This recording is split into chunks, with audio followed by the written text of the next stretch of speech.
Voici une petite démonstration de ce que permet l'application Dyson Link.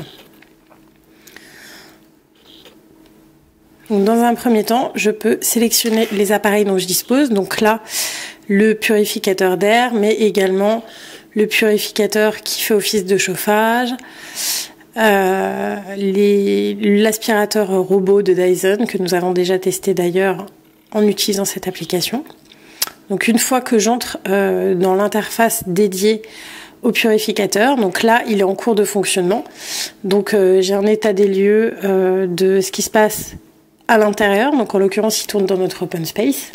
Donc je sais qu'on a 39% d'humidité, qu'il fait 25 degrés et que l'état de l'air est passable.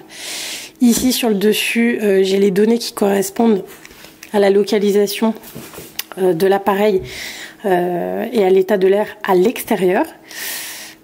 Ensuite, si je clique dessus, voilà, j'ai une explication complète sur la qualité de mon air.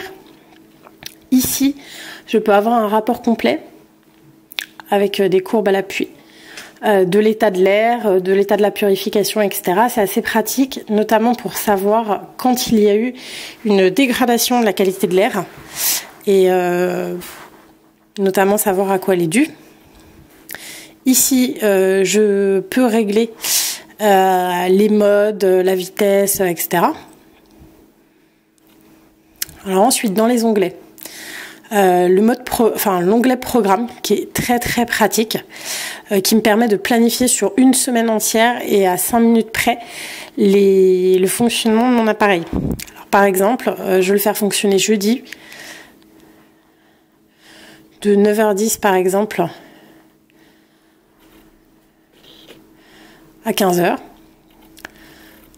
Voilà. Et là, il me sauvegarde le tout. L'appareil se lancera automatiquement. Donc ça, c'est très pratique. Ça offre une souplesse d'utilisation vraiment très intéressante. Le guide produit, il s'agit tout simplement d'un mode d'emploi, de quelques aides pour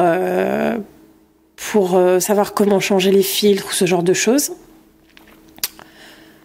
Et enfin, dans les réglages, je vais avoir un certain nombre de choses. Alors, d'abord, le nom de mon appareil. Cible qualité de l'air, ça me permet de régler la sensibilité du capteur de pollution. Là, par exemple, je suis très sensible. Ça veut dire que la vitesse va s'accélérer à partir d'un nombre de particules plus bas. Emplacement, c'est pour la qualité de l'air extérieur, pour récupérer les données. Contrôle continu, ça me permet de laisser l'appareil fonctionner en veille tout le temps pour contrôler la qualité de l'air même quand il ne purifie pas. Là, je peux vérifier l'état du filtre. Et enfin, activer ou désactiver des notifications, par exemple quand le produit arrête de fonctionner inopinément, rencontre un problème ou quand je dois remplacer le filtre. Comme on le voit, l'application est quand même très complète, elle offre une souplesse d'utilisation très intéressante.